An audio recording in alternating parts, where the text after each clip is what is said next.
श्रीलक्ष्मी श्रीमहालक्ष्मी क्षीरसागरकन्यका उत्तिष्ठ हरिसम्प्रीते भक्तानां भाग्यदायिनी।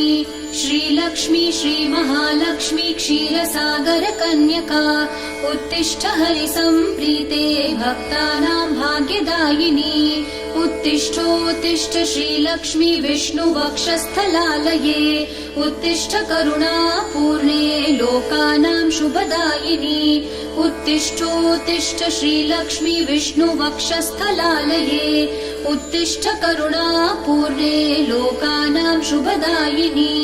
श्रीपद्ममध्यवसिते वरपद्मनेत्रे श्रीपद्महस्तचिरपूजितपद्मपादे श्रीपद्मजातजननी शुभपद्मवक्त्रे श्रीलक्ष्मी भक्तवरदे तव सुप्रभातम्।